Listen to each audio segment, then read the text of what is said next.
Assalamualaikum warahmatullahi wabarakatuh. Waalaikumsalam. Bismillahirrahmanirrahim. Alhamdulillahirabbil alamin wassalatu wassalamu ala asyrofil mursalin sayyidina Maulana Muhammadin wa ala alihi wa sahbihi asma'in amma ba'du. Yang sangat saya hormati Ketua BPK Dr. Agung Firman Sampurna yang tadi pakai bahasa Jawa. Kata Ustadz Yusuf Mansur itu ngerpek apa enggak tahu. Wakil Ketua BPK yang saya hormati Dr. Agus Joko Pramono, anggota BPK 1 Dr. Hindra, anggota 3 Bapak Dr. Ahsanul Qasasih, anggota 4 Ibu Isma Yatuni, anggota 5 Profesor Dr. Bahrullah Akbar, dan beberapa yang di sini ada Profesor Dr. Heri Azhar, ada Bapak Bakhtiar Arif, juga moderator Bapak Adib, semua yang saya hormati. Dari penyampaian Ketua BPK ini meringankan saya, kata Pak Ustadz Yusuf Mansur sudah kayak khotib, kata. Sudah lebih kiai dari kita yang sudah jadi kiai. Jadi ini meringankan saya untuk tidak ngaji lagi di BPK. Karena saya memang sebetulnya agak pantangan ngaji-ngaji seperti ini. Karena diatur itu tadi. Tanggalnya diatur, jamnya diatur. Ya tapi ya nggak apa-apa lah, ini takdir. Begini ya, saya itu lama sekali karena saya menekuni dunia ilmu. Lama sekali saya itu mencari-cari format menanamkan ya roh-roh Islam dalam kehidupan berbangsa dan bernegara dalam konteks Indonesia. Di antara yang saya temukan adalah hadis Rasulullah SAW, dan ini sahih, saya cek di kitab Bukhari ada, di sahih Muslim ada, dengan varian-varian riwayat yang ada. Berikut ini kami tampilkan ya, atau kami contohkan satu teks yang ada di Bukhari. Suatu saat Nabi itu ngendikan agak unik, unsur akhoka zaliman aw mazluman. Tolonglah saudara kamu, baik yang dolim itu yang berbuat aniaya atau berbuat kesalahan, aw mazluman atau yang terzalimi. Tentu itu agak aneh karena Nabi meminta atau menyuruh kita menolong yang mendolimi kita. Tentu sahabat iskal itu janggal. Janggal itu ya kayak bingung gitu. Hadza nansuruhu mazluman fa kaifa nansuruhu zaliman. Oke ya Rasulullah, kalau kita nolong yang terzalimi itu normal ya, wajar. Tapi bagaimana kita menolong yang mendolimi kita atau yang berbuat zalim? Jawabnya Nabi, tahjuzuhu an zulmi. Kalau di riwayat Bukhari ta'khudhu fawqa yadih. Sebagian riwayat disebut takufu an zulmi. Terus Nabi ngendikan menolong orang zalim itu adalah bikin satu sistem atau melakukan perilaku tertentu yang menjadikan si zalim ini tidak jadi berbuat apa? Kezaliman. Sehingga misalnya negara Indonesia bikin BNN, Badan Narkotika Nasional, yang menangani anti narkotika. Itu adalah badan yang bisa disahkan secara Islam. Memang kita harus bikin satu aturan yang orang zalim itu kira-kira itu jera atau syukur-syukur tidak sampai melakukan kezaliman itu. Nah, kira-kira analoginya, kiasnya adalah seperti BPK. Orang supaya tidak menggunakan uang negara seenaknya, ini harus diawasi. Dan yang ngawasi ini harus ta'khudhu fawqa yadih. Itu kata Imam Ibnu Hajar Al-Asqalani dalam Fathul Bari, nanti saya baca teksnya. Harus bil isti'la wal qahr. Orang yang mengontrol itu yang punya otoritas memaksa. Jadi jangan sampai misalnya kita bupati atau gubernur, yang ngawasi itu satpamnya, malah yang dipecat nanti yang negur. Harus lembaga di atasnya, itu punya hak, punya otoritas untuk dengan tanda kutip memberi sanksi. Jadi ini penting supaya kita tahu bahwa Islam itu hadir di setiap kehidupan kita. Jadi jelas ya, jadi kata Rasulullah, orang yang dolim baik sedang berbuat, karena kalau dalam disiplin bahasa Arab isim fa'il itu dolim itu bisa sedang dolim atau akan dolim.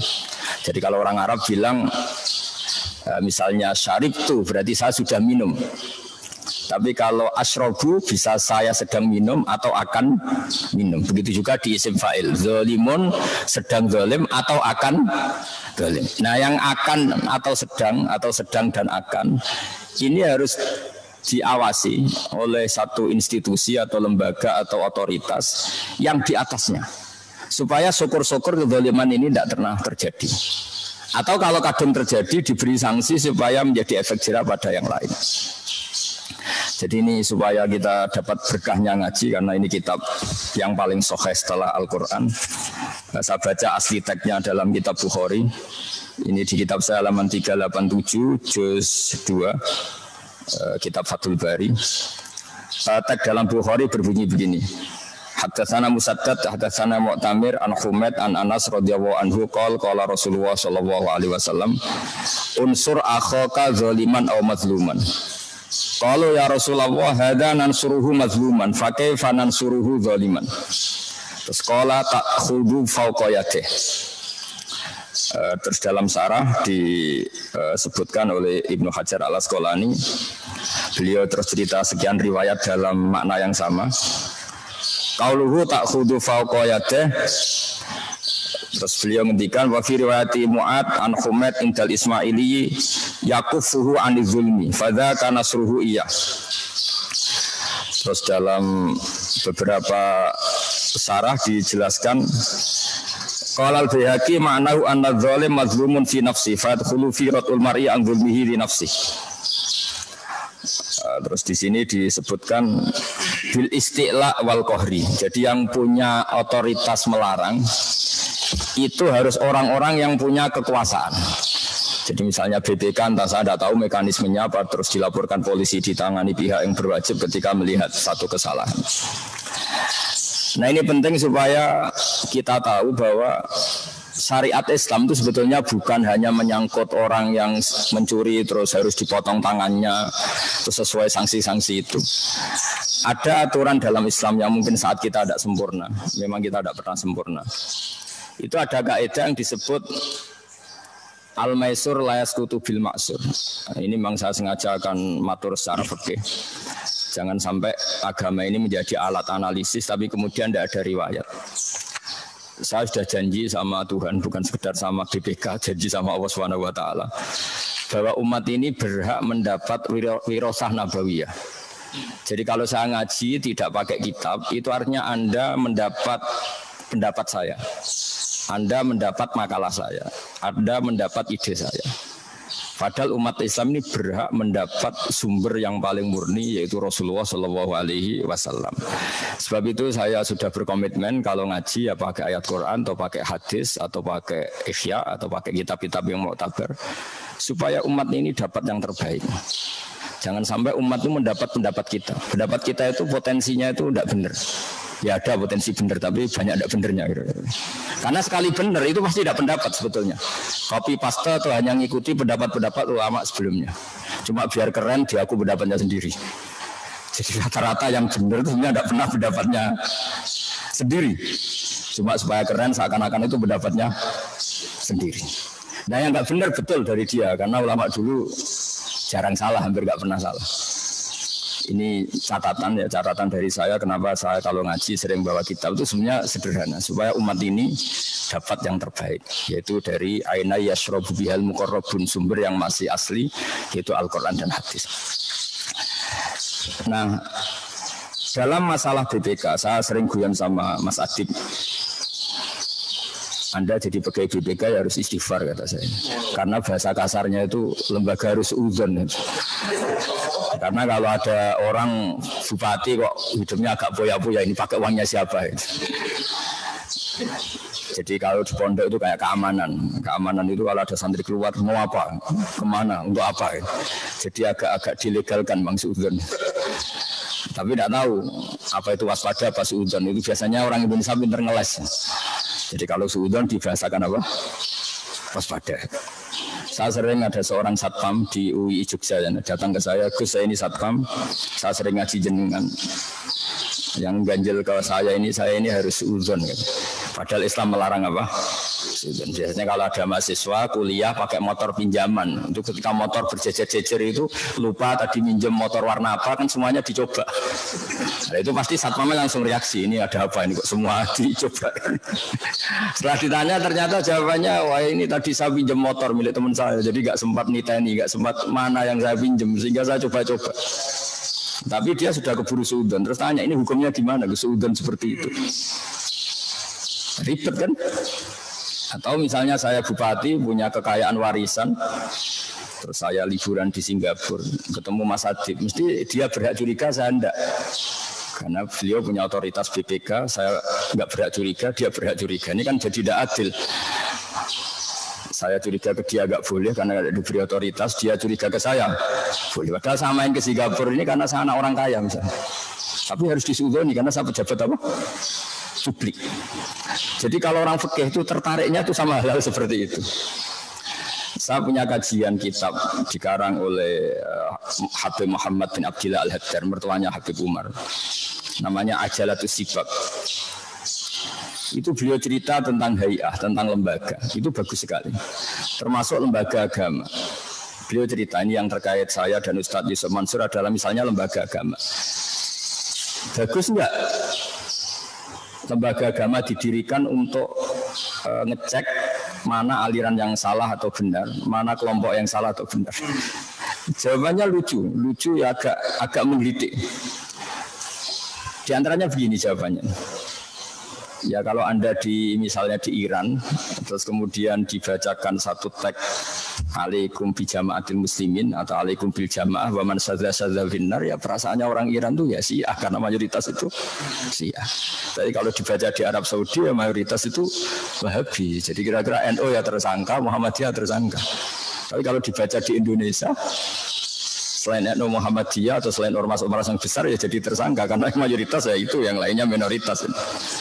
Itu jadi memang agak jelimet dalam agama ini. Karena kita ngeklaim misalnya ikuti kelompok mayoritas yang siapa di negara mana. Jadi ini kan orang BPK kan orang-orang pinter-pinter. Jadi tak mengkaji yang agak-agak jelimet. Jadi apalagi ini ada Ustadz Yusuf Mansur, jadi agak mikir lah, biar agak mikir. Jangan kira karena saya diminta terus saya akan bilang datang ke Kiai Surga, melihat Kiai Surga, itu kenaan sampean. Ini mikir dulu, ada itu. Itu makanya kita ini mikir kalau hadis itu dibaca di Iran, kira-kira alaikum bil jamaah mayoritas, ikuti mayoritas, itu kira-kira siapa coba? Syiah. Kalau dibaca di Arab Saudi, Nah, yang ribet kalau dibaca di negara yang abangan, mayoritas ya orang abangan. Sebab itu ini pentingnya ulama. Ulama akan terusik oleh teks-teks seperti itu terus mendikan bil jamaah yakni al-haq wa in kana nafaran qalilan. Artinya pengikut kebenaran karena kebenaran itu adalah hakikat yang dihitung Allah. Meskipun secara lahir jumlahnya sedikit. Jadi misalnya gini, bumi ini kan luas sekali. Itu yang dalam pandangan Allah mestinya nazari riayah. Itu hanya orang-orang yang sujud, yang baca Quran. Kalau boleh GR ya yang kita-kita inilah yang dilihat.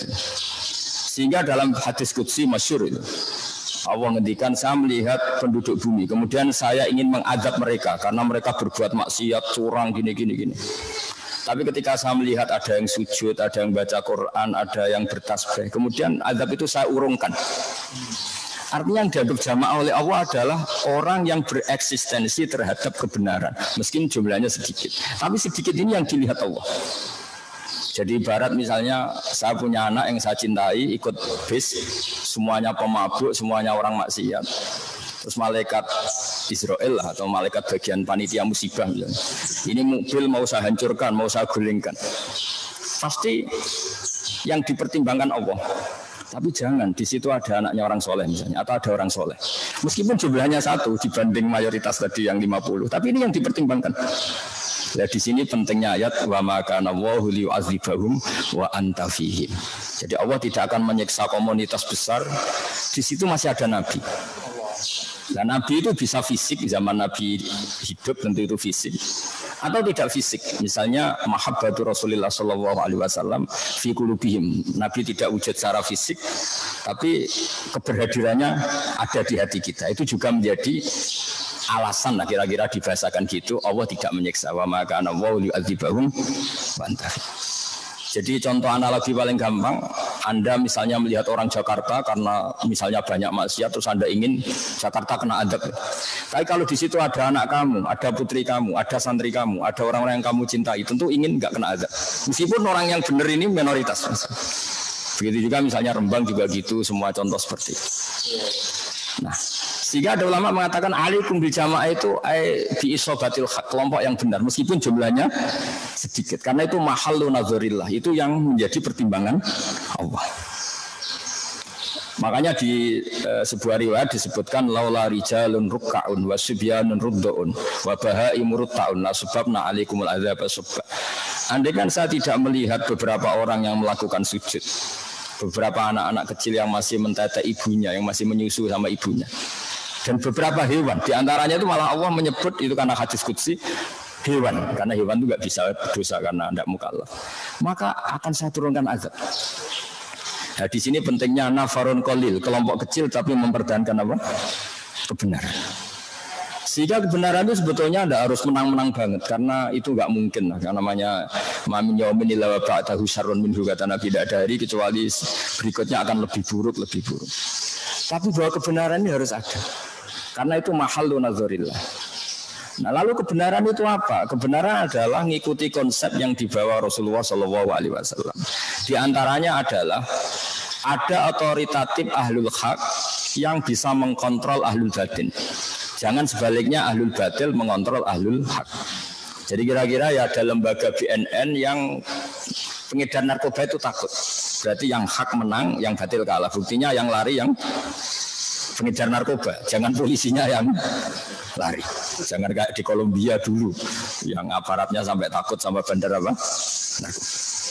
Nah, yang penting itu Indonesia itu masih kita bela secara Islami bahwa jangan sampai ketika ngaudit BPK yang takut karena yang diaudit lebih kuat, lebih galak atau lebih punya channel yang lebih kuat. Itu jangan sampai. Indonesia harus semua kekuatan yang untuk menegakkan kebenaran harus lebih kuat ketimbang kebatilan. Nah, ini yang disebut wala yumakkinanna lahum dinahumul ladzi irtadha lahum wa la yubaddilannahum min ba'di khaufihim amna. Jadi ciri utama kemenangan agama adalah otoritas kebenaran ini punya kekuatan tamkin, punya kekuatan mendikte pada yang batil, jangan dibalik. Jadi kira-kira ya kalau ada preman yang premannya lari dari Satpol PP jangan dibalik, karena premannya menguasai area perapatan itu Satpol PP-nya yang lari. Begitu juga dalam kebenaran-kebenaran yang lain. Misalnya saya tahu, misalnya Ustadz Sumarso sangat mencintai Quran, sangat mensyariatkan Quran. Ini juga harus punya kebenaran otoritatif. Jangan sampai ulumul Quran ini dibajak oleh orang-orang yang tidak ahlinya. Tidak ahli itu macam-macam, mungkin nggak pernah mencintai Quran sampai menghafal, mungkin macam-macam lah tidak ahli. Sehingga dalam sebuah hadis unik, Nabi itu pernah menghentikan kepada Mu'adz bin Jabal, inna akhwafa ma akhafu ala ummati, saya yang paling saya takutkan kepada umat saya itu diantaranya kata Nabi fitnatul Quran, fitnah orang mengkaji Quran. Sahabat kaget, kenapa ya Rasulullah? Ketika Quran itu dibuka secara transparan, secara terbuka, itu qara'ahul barru wal fajir, orang baik ya baca, orang fajir juga baca. Akhirnya orang munafik, orang fajir ini mengkaji Quran, kemudian untuk mendebat orang-orang baik.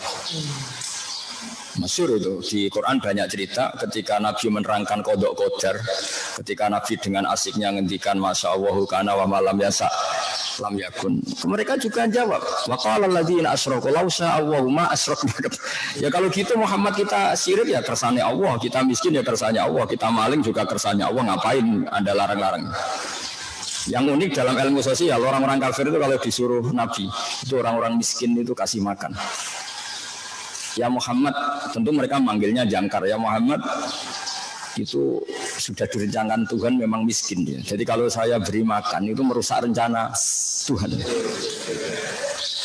Artinya qadha qadar itu dipakai alat untuk menolak syariat. Makanya Masyhur itu kan wa idza qila lahum anfiqu mimma razaqakum wa qala alladziina kafaru lil ladziina amanu anut'imu mal law yasha'u atama. Masa saya ngasih makan orang yang andekan Allah menghendaki ya dikasih makan. Allah tidak ngasih makan, bukti kalau rencana Tuhan memang dia miskin, dia kelaparan. Jadi seperti ini saya ngajar di BPK itu kalau menurut mereka haram. Mereka nggak paham agama misalnya, itu sudah dalam rencana Tuhan. Ya biarkan saja tetap nggak paham, ikuti aja rencana Tuhan. Jadi kalau BPK nangkap koruptor itu ya salah. Mereka korupsi itu sudah direncanakan Tuhan, sudah ada tulisannya kalau dia itu koruptor. Kalau Anda otak-atik merusak rencana, nanti gantian BPK yang jawab, saya menangkap Anda juga dalam rencana Tuhan. Jadi artinya gini, ilmu itu apapun baiknya di tangan orang yang tidak baik itu yang menjadi tidak baik. Tidak gampang ngelola ilmu itu. Sehingga tadi sore saya dikasih tahu adik saya, Mas, besok Ustaz Zulfa mau datang. Kata saya, enakan dia, sakit saya katanya. Kok bisa? Ya kalau beliau datang ke sini, beliau tawaduk mau sowan saya yang harus menata hati supaya tidak takabur gitu. Itu seperti kiai didatangi orang cantik. Kiainya, orang cantiknya melihat kiai itu ibadah, melihat orang alim itu ibadah. Orang alimnya yang ribet melihat dia dosa. jadi makanya saya dingin saja didatangi Pak Ustaz Mansur. Dingin saya bukan karena apa-apa sebetulnya. Ini mengganggu. Karena kayak tadi, kamu seorang kiai top, ada seorang perempuan datang tanya bab haid misalnya. Yang tanya benar kan? Melihat wajah kamu benar, melihat orang alim itu ibadah gini. Kamu yang masalah kan? Jadi, nah ini saya omongkan biar Pak Ustaz Zulfa mikir supaya nggak datang ke sini lagi karena itu mengganggu perasaan seperti itu. Tapi nanti kebalikannya kalau yang saya datang ke sana lah itu yang baru keren saya karena saya tawaduk harus jadi bagus. Makanya kemarin ketika Pak Kures nelpon saya ingin saya datang ke Jakarta karena beliau sepuh, saya langsung datang. Karena itu dengan cara itu saya lebih baik. Beliau sepuh, beliau habib, beliau alim ya saya sowan.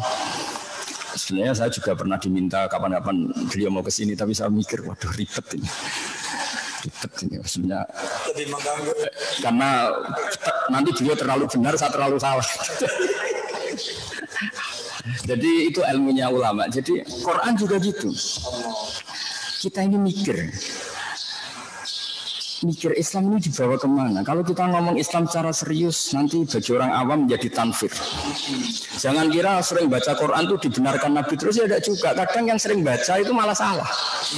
Karena konteksnya sosial. Misalnya gini, ini cerita dalam hadis. Ada petani yang tentu sibuk ngerawat piaraannya atau ngerawat tanamannya. Makmum ke Mu'ad. Mu'ad ini ahli Quran masyhur. Dia bacanya Quran enak terus panjang.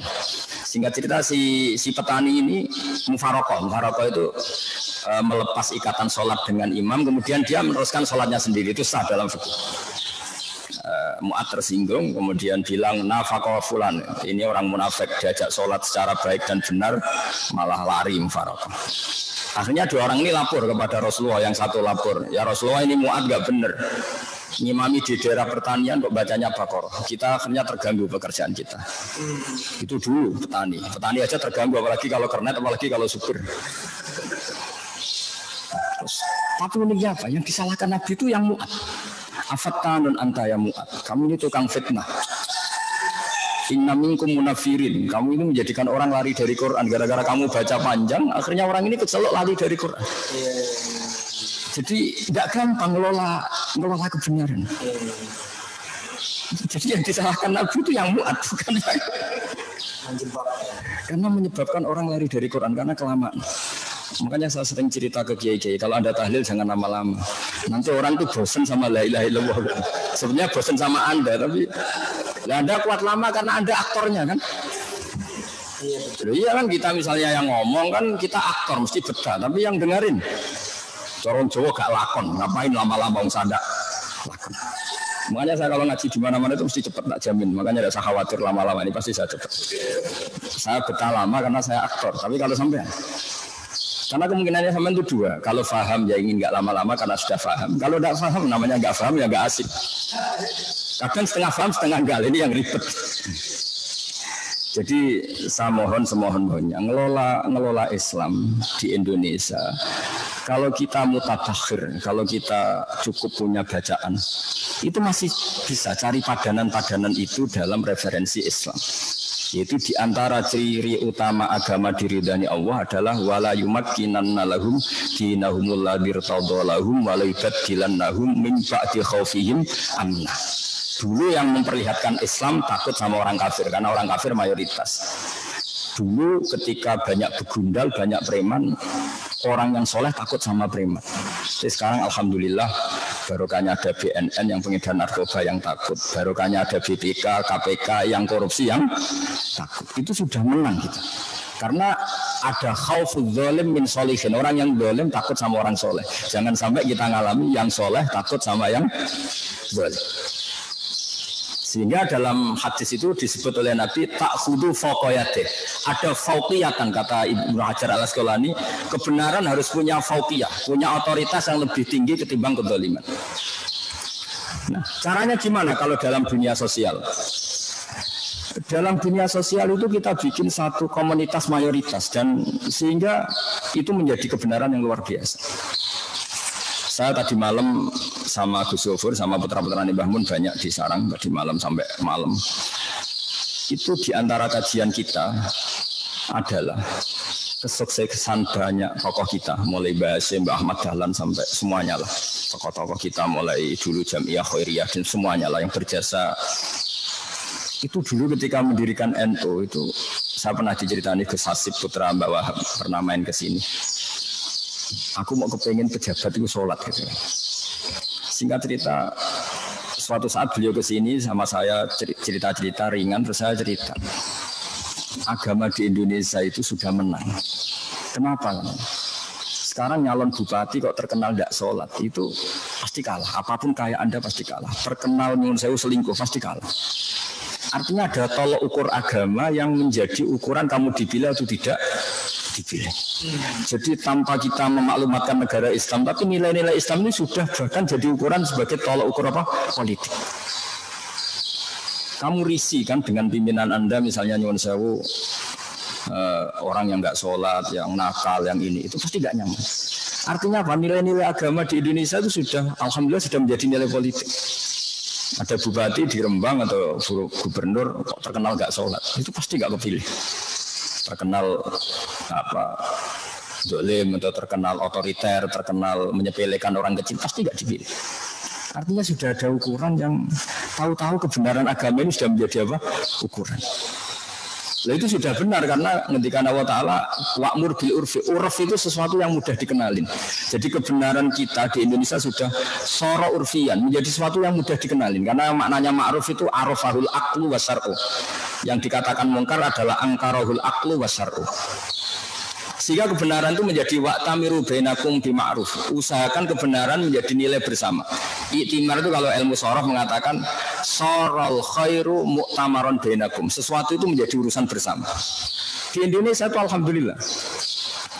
Orang yang apapun kayanya kok terkenal gak sholat, itu gak akan kepilih. Orang gak nyaman sama Tuhan saja gak takut, apalagi sama KPK, apalagi sama BPK. Mesti perasaannya orang seperti itu. Nah itu tidak gampang menciptakan suasana seperti itu. Nah saya minta Pak Ustadz Yusuf Mansur semuanya yang mencintai Quran juga gitu. Kita terus mengkaji Quran seluas-luasnya. Sampai orang yang nggak ahli itu malu ngomong atau memang ngomongnya nggak didengar. Bukan karena kita ingin menang-menangan, enggak, semua sesuatu biar kembali ke ahlinya. Ya saya ulang lagi, biar sesuatu itu kembali ke ahlinya. Jangan mentang-mentang artinya jamak itu mengumpulkan sholat terus jamaknya asar sama maghrib. Ya ada yang jamak asar itu sama maghrib.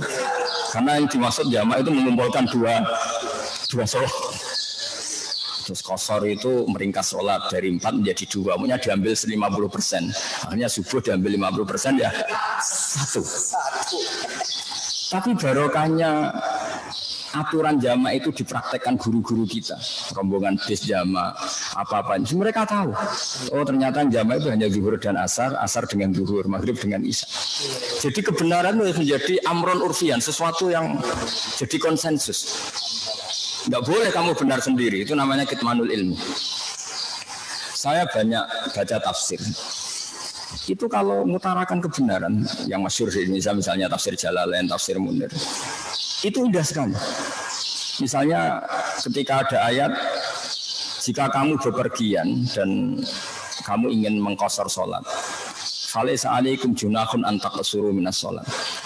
Itu kalau umumnya tafsir an taqsuru minas sholat itu ya dari 4 menjadi 2. Ya kita tahu kalau zuhur diqashar dari 4 menjadi apa? 2.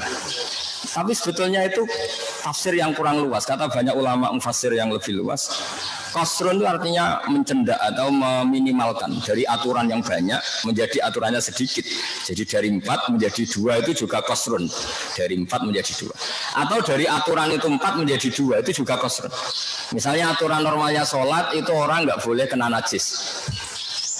Tapi ketika perang atau ketika dalam kondisi darurat, zaman kita misalnya dulu perang Mesir Belanda, itu boleh kita sholat bersama membawa senjata yang ada apa? Najisnya. Begitu juga aturannya sholat tentu nggak boleh nggak madhep kiblat. Tapi di sholat sibdatil khaufi dalam kondisi tertentu boleh sholat tidak menghadap apa? Kiblat.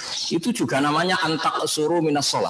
Itu juga namanya qasrus sholat. Karena maknanya sama, dari 4 menjadi 2, dari aturannya banyak menjadi sedikit. Dulu aturannya sholat misalnya nggak boleh ada gerakan banyak.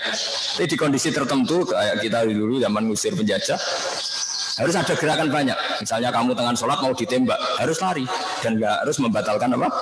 Sholat. Itu yang disebut fa'in khiftum farijalan auruk dana. Nah, orang-orang ahli Quran harus terus ngomong seperti ini supaya Quran kembali ke marwahnya, ke ahlinya. Kalau enggak, nanti yang tidak ahli pun ngomong dan itu bahaya. Jadi saya ulang lagi, nah saya mohon BPK juga seperti itu. Ini memang lembaga yang benar-benar lembaga audit. Dan harus punya al-qudrah wal isti'la. Hanya qudrah itu kemampuan ditakuti. Satu, pakai otoritas negara, misalnya polisi. 2, memang kamu bersih. Apapun kekuatan Anda, kalau Anda tidak bersih itu orang itu mesti tidak takut. Aneh-aneh Pak sok suci. Saya sendiri tahu data Anda. Mitra korupsi Anda itu teman saya punya datanya. Mesti kamu takut. Meskipun kamu punya backing, tapi kalau digituin kan takut. Jadi untuk tidak takut itu bukan sekedar dengan makna kekuatan negara, tapi juga Anda sendiri punya perilaku yang menjadi orang lain itu takut. Jadi itu hebatnya Islam. Jadi kita masih bisa nyari-nyari dalil tentang kenapa harus ada BNN, harus ada KPK, harus ada BPK. Memang inginnya Islam itu ada syaukatus soleh ala zalim. Orang soleh yang punya otoritas mengalahkan orang apa?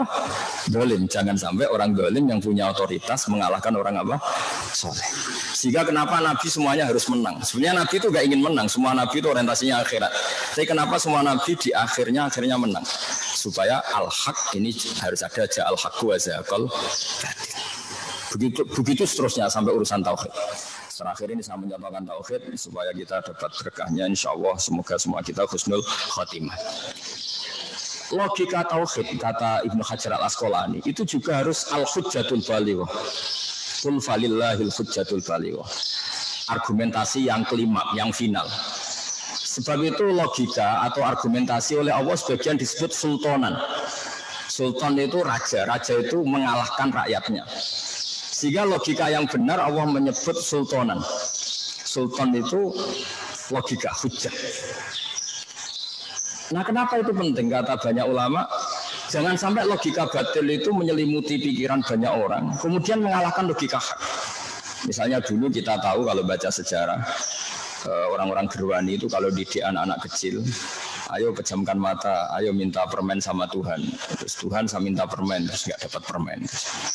Lama-lama, ayo sekarang pejamkan mata, minta sama bu guru, dikasih. Berarti yang ada bu guru, yang Tuhan tidak ada. Itu dulu jalan. Tapi sekarang barokahnya ada guru-guru tauhid yang di musola-musola, di surau-surau, di madrasah-madrasah. Itu jelas. Hadhil maujudat, ini alam raya ini maujud. Maujud itu real. Bumi ya real, langit ya real, hewan-hewan ya real. Terus andaikan kita ateis itu diajarin gini. Hadhil maujudat khalaqahal Adam. Ini hal yang maujud, penciptanya yang tidak maujud. Orang kan bisa stres. Ini wujud, diciptakan sesuatu yang tidak wujud. Bagaimana mungkin sesuatu yang tidak wujud menjadi sesuatu pencipta? Wong wujud saja enggak kok menjadi faktor. Di mana-mana namanya faktor itu harus wujud. Nah, logika itu harus tertanam. Sehingga Quran sering ngendikan am khuliqu min ghairi syai'in ahumul khaliqun. Masa alam raya yang wujud ini kemudian diciptakan oleh sesuatu yang tidak wujud. Ciri khas tidak wujud adalah sesuatu itu tidak punya faktor, tidak menjadi faktor. Wong namanya saja tidak wujud. Logikanya gimana? Ya alam raya yang wujud ini pasti diciptakan oleh zat yang super wujud. Yang oleh Islam atau oleh ulama disebut wajibil wujud atau kausal prima atau apa. Nah, kata Ibnu Hajar al-Asqalani dalam menjelaskan salasun mangkun nafihi wajada halawatal iman. Halawatal iman dalam penjelasan ilmu kalam atau ilmu tauhid disebut iltizazan aqliyan. Agama ini datang dengan logika yang mudah. Kalau Anda orang yang pintar, orang yang cerdas, kemudian Anda dikasih tahu alam raya yang wujud ini diciptakan yang tidak ada. Diciptakan oleh sesuatu yang tidak ada. Pasti Anda nggak bisa tidur semalam. Bagaimana sesuatu yang tidak ada menciptakan yang ada? Ya enggak ada kok menciptakan yang itu sampai malam pasti nggak bisa tidur. Hidup mati lagi tetap nggak ada jawabannya. Tapi kalau kamu dikasih tahu alam raya yang wujud ini diciptakan oleh wujud yang lebih dahsyat, yaitu Allahu Akbar atau zat sing wajibil wujud. Ya wajar lah namanya wujud ini ya mesti kalah sama wujud akbar. Kan terus enak. Lah enak ini disebut iltizazan aqliyan. Orang menjadi nyaman dengan Islam. Maka agama ini liqaumi yaqilun, liqaumi yatafakkar. Itu macam-macam. Itu juga harus. Nah, sultanul akal, kekuatan akal seperti ini juga harus menjadi masif, menjadi konsensus, sehingga orang tidak lagi tergoda oleh waswasatus syaitan dengan faham-faham ateis. Ini juga harus menjadi sesuatu yang masif, yang lazim, yang keniscayaan. Nah, tugas kita sebagai seorang guru atau seorang kiai atau seorang ustaz itu menanamkan seperti ini. Sehingga benar-benar yusabbitu walladzina amanu bil qauli tsabit fil hayatid dunya wa fil akhirah. Jadi cara berpikir ini benar-benar menjadi al-qaulus tsabit, sesuatu yang menghunjam di hati, tidak tergoyah. Ini pentingnya ulama-ulama yang akan menjaga itu. Nah, makanya saya dulu lama sekali derekan Mbah Mun, derekan bapak saya itu beliau cerita Islam itu tidak akan habis untuk mengawal Indonesia karena tadi misalnya dalilnya apa lembaga BPK, Qurannya apa ya ribet. Ya dalilnya gampang tadi, di antara ajaran Islam adalah memerintahkan yang baik, melarang yang mungkar. Cara melarang itu gimana? Supaya kemungkaran itu nggak terjadi. Caranya apa? Ya bikin lembaga yang bisa mengeksekusi atau memberi sanksi atau melarang itu. Ya tentu agama tetap ikut berperan, misalnya kiai mendidik masyarakat supaya tidak korupsi karena nanti ada adab akhirat gini-gini. Yang lembaga negara mungkin ancamannya penjara dan sebagainya dan sebagainya. Tapi apapun itu ketika Nabi cerita tentang unsur akho kadzaliman au mazluman, itu Nabi ditanya sahabat, "Fakaifa ansur hadza nansuruhu mazluman? Fakaifa ansuruhu zaliman?" Oke ya Rasulullah, kalau yang terzalimi saya tolong, bagaimana engkau memerintahkan kita menolong yang zalim? Kata Nabi, ta'khudhu fawqa yadayhi. Sebagai riwayat tahjuzuhu an zulmi. Kita punya kekuatan untuk melarang yang zalim berbuat apa? Zalim itu ya bagian dari syariatnya Rasulullah. Karena ininya Nabi, kemungkaran itu enggak terjadi. Caranya apa? Ada kekuatan yang bisa menghalau atau yang bisa melarang terjadinya kemungkaran. Itu juga bagian dari nilai-nilai apa? Islam. Ya, saya kira demikian. Assalamualaikum warahmatullahi wabarakatuh. Terima kasih Gus Bahak sudah menyampaikan tausiah dan mauidhah hasanahnya kepada kita semua. Tadi ada beberapa catatan. Saya nggak berani menyimpulkan Gus, takut kualat saya Gus. Jadi ini saya hanya catat aja beberapa poin-poin ya. Antara lain misalnya tadi bahwa kita BPK harus kuat tapi juga harus bersih itu. Kemudian juga tadi BPK itu mungkin harus menolong yang terdolimi maupun juga yang mendolimi gitu ya. Agar biar kemudian nggak jadi mendolimi lagi gitu ya. Juga tadi ada agama datang dengan logika yang mudah dan banyak yang lain. Namun juga ini saya nggak beri lama-lama Gus, karena tadi juga Gus ingetin kalau ngimami jangan lama-lama nanti mufarokoh. Tadi tahlil jangan lama-lama. Jadi MC juga jangan lama-lama juga nih Gus ya, MC-nya gitu. Jadi ini mohon setelah ini mohon tanggung jawab Gus dari pejabat pimpinan maupun pegawai BPK. Mohon dapat nanti jika ada ya mengajukan pertanyaan kepada Gus Baha. Mungkin untuk yang pertama dari yang hadir dulu di majelis di sini untuk dapat mengajukan pertanyaan. Silakan, apakah dari yang hadir ada yang mau bertanya? Dua Jawa dibatasin kalau Pak Wakil, jadi Bu. Pak Wakil Ketua yang pertama, monggo Pak Wakil.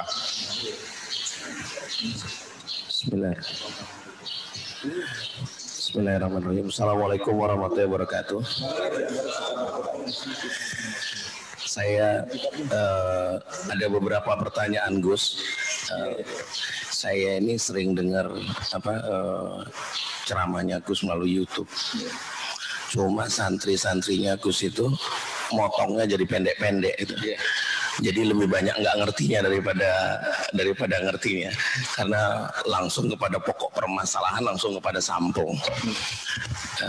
Pertanyaan sudah banyak, tapi nanti kalau bisa balik lagi. Tapi saya akan tanya beberapa dulu.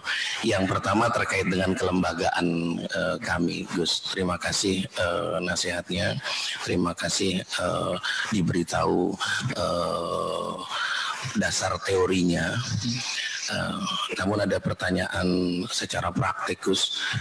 Jadi lembaga seperti kami ini itu zaman Rasulullah, zaman sahabat, zaman tabi'in atau setelahnya itu ada atau tidak?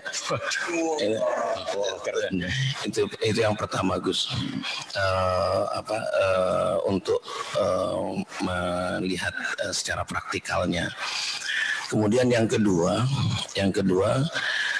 tadi kita senang kalau orang yang sholat, orang yang soleh, orang yang baik dan kemudian kelihatan taat itu menduduki jabatan, senang.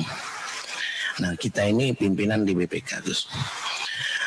Ada trade off, ada kami melihat di lapangan ini ada orang soleh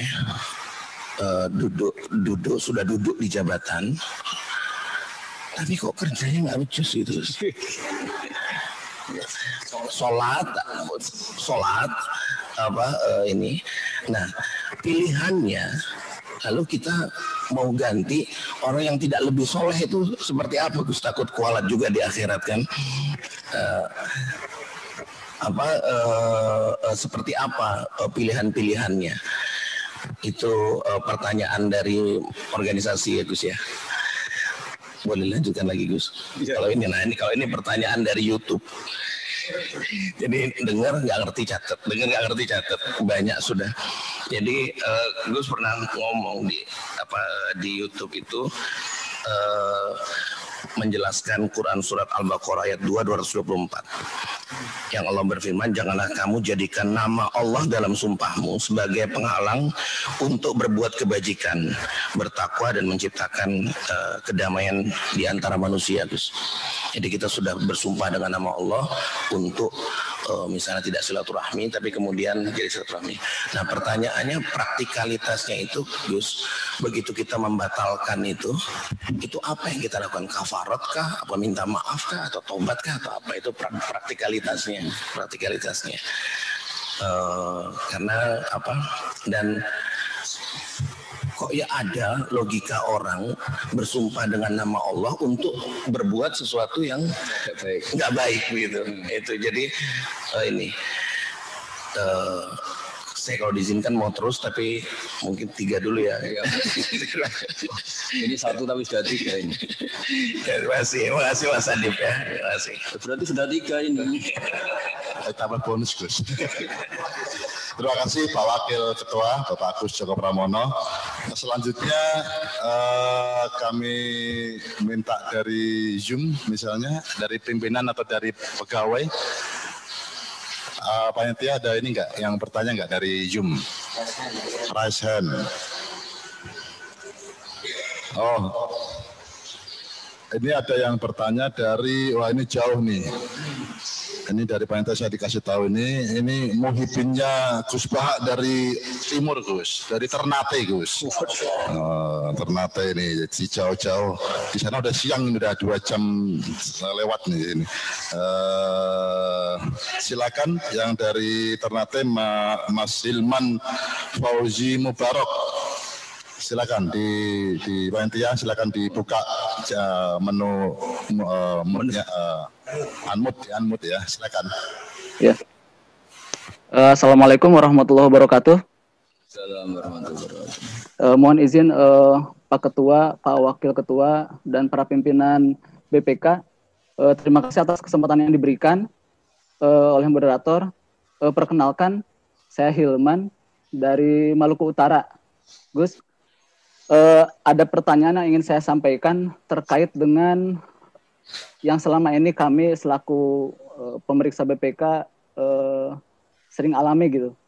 Termasuk tadi yang disampaikan oleh Gus Bahak kaitannya dengan peran BPK untuk memperlakukan orang yang telah zalim gitu, Gus. Yang ingin saya tanyakan adalah bagaimana caranya kita menghindari seminimal mungkin dari memperlakukan salah kepada orang yang sebenarnya dia itu tidak bersalah, tetapi khawatirnya kita, namanya juga manusia, kita ternyata memvonis orang yang sebenarnya dia itu tidak bersalah, tapi karena berbagai hal, namanya manusia, ada kesalahan kita, ternyata kita nyatakan orang tersebut dalam tanda petik bersalah dalam pemeriksaan gitu. Bagaimana cara menghindarinya? Kemudian yang kedua, apakah ada doa yang dicontohkan oleh Rasulullah agar kita terhindar dari doa orang-orang yang mungkin tidak sengaja telah dizalimi oleh kita karena ya ketidaksengajaan kita dalam pemeriksaan.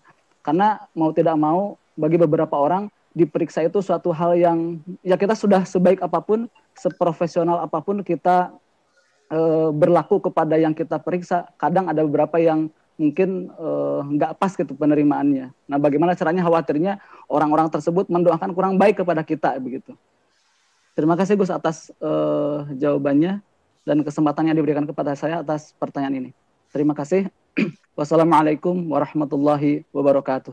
Waalaikumsalam. Terima kasih Mas Hilman dari Ternate. Ini satu lagi dari chat ini ada yang bertanya juga. Oh, enggak 2 lagi. Ini super bonus Gus, super bonus. Ini terkait dengan pemeriksaan tugas BPK juga Gus. Ini ada pertanyaan begini Gus. Apakah ada ghibah yang diperbolehkan? Misalnya kalau orang BPK Gus lagi meriksakan, mendiskusikan kesalahan orang, keburukan orang gitu Gus. Nah ini kira-kira ghibah, membicarakan kesalahan orang, keburukan orang, ini kira-kira hukumnya gimana gitu Gus? Karena ini dilakukan tiap hari oleh kira-kira gitu Gus. Terima kasih Gus, monggo Gus Pak. Bismillahirrahmanirrahim. Ini BPK benar-benar berhati besar. Begini ya, saya akan menjawab secara fikih yang mudawan ya, fikih yang dibukukan, yang diriwayatkan dari saya sampai ya semuanya lah, semua ulama. Ghibah itu ada 6 pengecualian yang dibolehkan. Di antaranya itu ghibah yang menggunjingkan orang atau ngata-ngatain orang yang memang harus diperlakukan seperti itu. Di antaranya adalah mujahir bil fiski. Orang itu memperlihatkan kefasikannya. Karena dengan cara itu kita bisa memaklumatkan ke sekeliling kita bahwa itu salah. Misalnya ada perempuan pakai celana pendek misalnya terus jalan di depan kamu, terus kamu ngandani anak putri kamu jangan seperti itu haram. Kan itu ya ghibah, mungkin kita kenal namanya, terus kenal kesalahannya. Itu juga misalnya ada orang yang ditangkap KPK karena korupsi, kita pasti nyebut orangnya. Karena kalau nggak nyebut itu malah ribet. Kamu menghindari nggak nyebut supaya islami. Saya tadi melihat koruptor, orang mana orang Indonesia, namanya siapa? Enggak lah, saya nanti ngerasani ghibah. Akhirnya malah semua orang Indonesia tuh kayak seperti itu. Jadi menghindari ngerasani satu orang, tapi akhirnya kayak semuanya mungkin gara-gara nggak disebut namanya. Dan dalilnya para ulama dia dapat saja dalil. Buktinya Quran juga nyebut misalnya Fir'aun, siapa beberapa aktor kesalahan kayak Abu Lahab. Itu bukti bahwa untuk kepentingan kebenaran itu kadang hibah itu ya boleh, kayak itu tadi al-mujahir bil fiski. Kayak Fir'aun kan memaklumatkan diri sebagai Tuhan, Abu Lahab juga memaklumatkan sebagai musuh besar Nabi. Jadi memang ada pengecualian yang termasuk untuk syahadah. Mau tidak mau misalnya si A korupsi kan ditanya korupsinya sama siapa, uang ngalir kemana. Ini bagian dari, bukan karena yang tanya BPK terus tak halalkan, tidak, memang itu ada kitabnya. Cari di bab hibah itu ada 6 pengecualian, diantaranya halal seperti itu. Itu menurut pandangan fikih. Kalau menurut pandangan tasawuf lebih unik lagi. Di antara sanksinya Allah terhadap orang-orang zalim itu adalah lahum khisyun. Mereka akan hina fil hayatid dunya. Mereka di dunia sudah mendapat afatnya, mendapat cara Jawa kena batunya. Jadi misalnya kan tidak lucu kan, misalnya orang koruptor, kemudian tidak ada sanksi sosial. Sehingga Allah selalu bikin sanksi sosial. Delalah orang itu ngerasani semua, gunjingkan semua. Sehingga dia cari teman ini susah. Artinya apa? Hibah itu ya haram. Tapi itu cara Allah untuk menghukum kemungkaran. Dan itu diantaranya karena jadi gunjingan masyarakat. Coba kalau ada perempuan nakal, atau ada koruptor, terus ada pencuri, kemudian tidak jadi gunjingan. Kan dia tidak pernah menjabat jera karena tidak ada sanksi apa-apa. Maka diantara sanksinya Allah kepada mereka yang salah adalah khisyun, ada kehinaan yang dia dapatkan di dunia. Diantaranya dicibir banyak orang. Nah tentu yang mencibir nanti kena hukum setelah melebihi batas. Misalnya, wah dasar maling, paling turunannya maling, bayi maling itu sudah melebihi batas. Yang maling dia kok bapaknya dibawa-bawa, mbaknya di bawa. Apalagi terus bawa dasar maling, potongannya tidak keriting, paling rokok. Hanya orang yang pendek keriting terus ke bawah-bawah kan. Nah ini sudah berlebihan. Nah apalagi misalnya, oh dasar koruptor, oh dasar partai ini. Padahal yang di partai itu tidak semuanya. Nah itu sudah berlebihan. Jadi itu ada ilmunya untuk. Jadi makanya saya masih ingat ketika Mbah Mun ditanya ada penyakit tertentu yang zaman itu susah disembuhkan dan penyebabnya adalah kemaksiatan. Ada dokter yang ingin menemukan obat itu, Mbah Mun ngendikan kalau Allah ingin memberi sanksi, Anda jangan cari solusinya karena itu cara Allah ingin mendidik dia semoga menjadi tobat. Jadi di antara sanksinya Allah itu la'allahum yantahun, la'allahum yarji'un, semoga bisa kembali. Jadi kita ini jangan melawan Allah. Kalau Allah ingin memberi sanksi kok malah kita memberi solusi, kan lucu kan. Ada orang yang karena sering main perempuan, main korupsi, kemudian jatuh di masyarakat, terus kamu istighosa mengistighfari dia, ya kan ya lucu. Allah ingin memberi sanksi supaya ngalami khizyun fil hayatid dunya. Jadi itu. Nah, kemudian yang tadi pertanyaan dari Mas Firman ya dari NTT itu kalau minta doa Maluku Utara itu doa itu masyhur dan sering saya amalkan di antara doa Nabi yang terkenal. Saya bilang terkenal ini karena mungkin saya keluarga kiai ya, jadi memang diajarin itu. Kalau yang enggak keluarga kiai ya latihan sekarang supaya terkenal juga doa ini. Allahumma inni a'udzubika an adilla a'udal au azilla a'uzal au azlim au yuzlam alayya. Itu masyhur itu doa itu. Di antara doa yang diajarkan Nabi adalah ya Allah, saya ini minta perlindungan Engkau supaya tidak jadi orang yang menyesatkan atau disesatkan, atau orang yang tergelincir atau tergelincirkan. Mungkin kita ada ingin korupsi tapi gara-gara godaan harta tahta wanita menjadi korupsi. Jadi watak kita baik tapi gara-gara digoda tidak baik menjadi tidak baik. Au adillah a'udul. Terus diantaranya adalah au azlim au yuzlam aliyah, atau saya menjadi orang zalim atau dizalimi. Dizalimi itu misalnya ada skenario besar yang sebetulnya Anda tidak korupsi tapi didesain sedemikian rupa seakan-akan Anda yang korupsi atau Anda yang salah.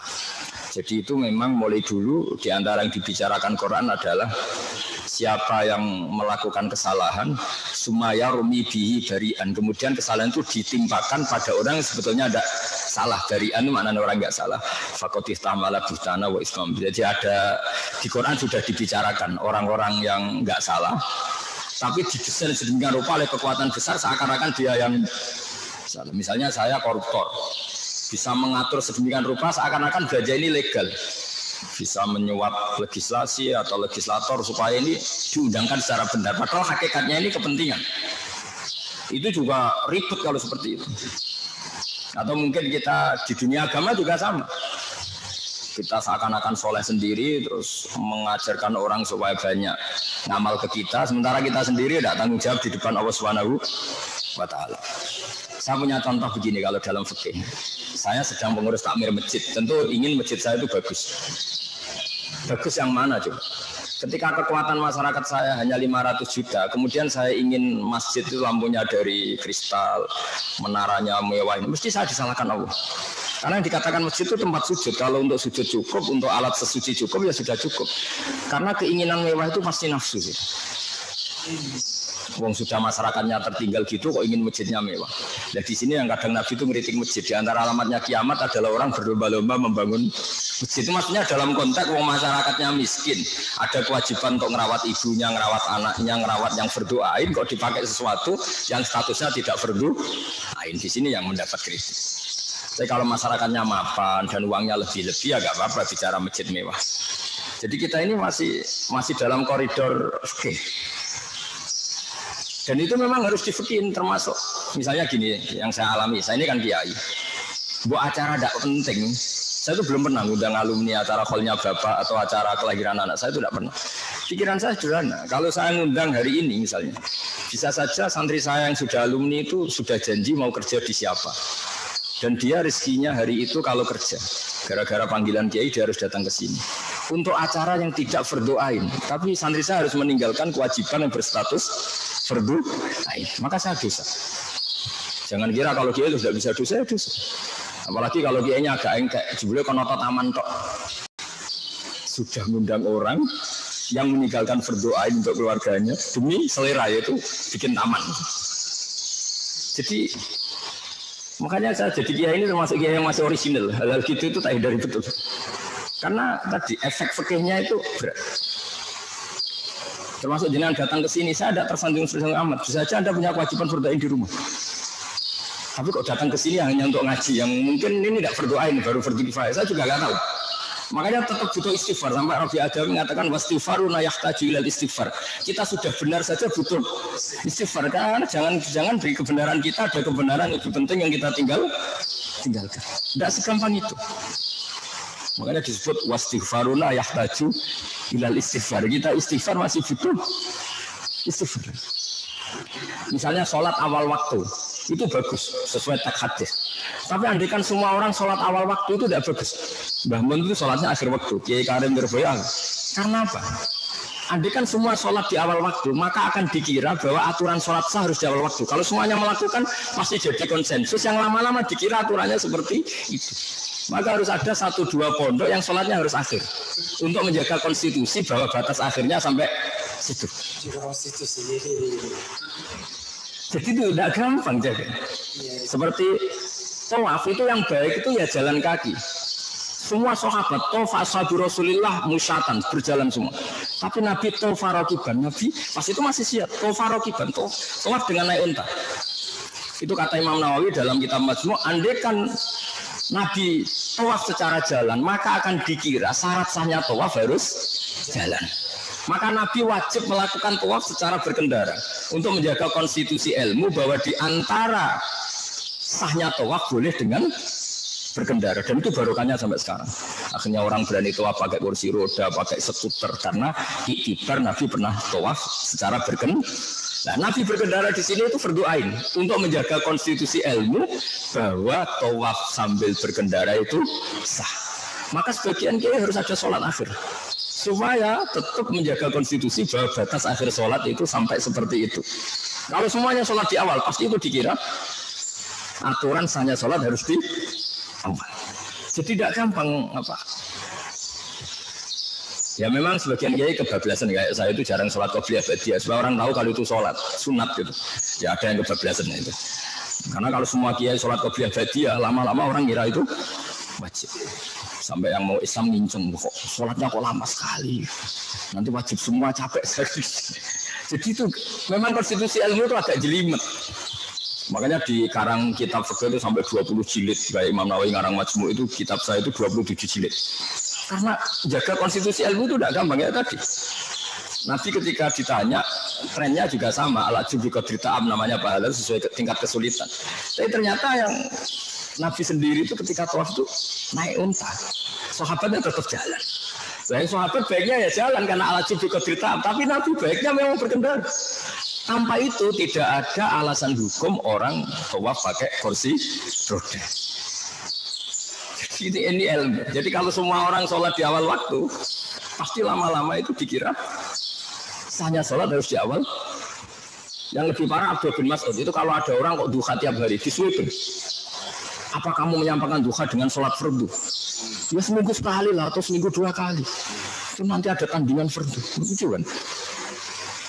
Jadi ulama yang bagian ini konstitusi ilmu, saya termasuk yang di partai ini, itu ya agak-agak beling mau tidak mau saya itu ya mau tidak mau karena tadi sekali semua orang duha semua pasti dikira di antara wajib dalam Islam adalah sholat duha. Makanya Nabi Qiyamul Lail itu hanya sampai hari keempat, setelah itu enggak yang di masjid itu karena takut nanti tarawih dikira fardu. Jadi memang jelimet apa ulama penjaga ilmu itu agak-agak jelimet. Ya kayak tadi apa? Ya sudah seperti itu. Kalau orang didatangi Pak Iso Mansur mungkin bangga senang, tapi kalau cara ilmu enggak. Karena tadi beliau benar karena tawaduk, kita yang rawan takabur, wah saya top lah didatangi. Ribet kan tadi. Kalau orang didatangi janda cantik itu mestinya senang. Tapi ribetnya kan tadi dia ngelihat kita ibadah, kita ngelihat dia masalah kan. Itu ilmu, jadi agak-agak jelimet. Masalah kalau nggak dinikahi. Jadi ya kira-kira gitu lah. Jadi jaga konstitusi ilmu. Ya itu harus ada penjaganya juga. Ya, jadi kalau doa supaya kita tidak zalim tadi, Allahumma inni a'udzubika an adilla audal awazilla uzal au azlim au yuzlam alaiya. Sebagian ada tulisan au ajhal au yujhal alaiya, atau kita membodohi orang lain atau kita dibodohin. Jadi kita menipu orang lain atau kita pertanyaan dari Pak Wakil tadi yang tentang wala taj'alu arbatal aimanikum itu asbabun nuzulnya gini. Mistah itu ya manusia lah, namanya manusia. Beliau ikut yang menggosipkan Sayyidah Aisyah. Karena Abu Bakar sebagai bapaknya Sayyidah Aisyah ini spontan bilang wallahu la unfiqu ala mistah. Demi Tuhan saya tidak akan mensubsidi lagi mistah, mensubsidi lah, membantu. Kemudian suatu saat Mistah itu sudah tobat. Terus Abu Bakar itu sebetulnya sudah ingin memberi donasi lagi, tapi merasa kok saya sudah kadung sumpah gitu. Yaitu wala taj'aluha urdatan li aimanikum. Ya meskipun sudah kadung sumpah, kalau kebaikan ya langgar saja, mendingan bayar kafaratul yamin. Itu kafaranya yamin, kafaratul tamu asharati masakin, seterusnya itu ada aturannya. Min ausati ma tutimun ahlikum au kiswatu mutahhirul qabail. Nah, jadi memang mulai dulu Allah itu ya dicatat kemana-mana.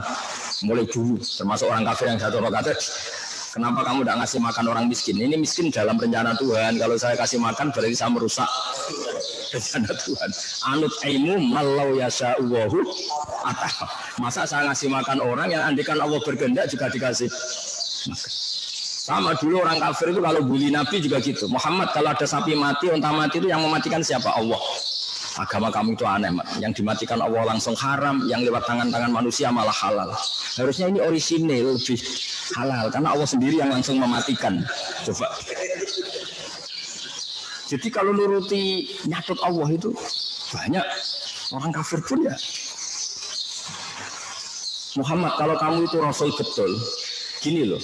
Kita di lapangan, kemudian menyaksikan kamu ta'tiya billahi wal malaikati qabila. Kamu datang diapit Allah sama malaikat, terus dimaklumatkan kalau kamu itu rasul.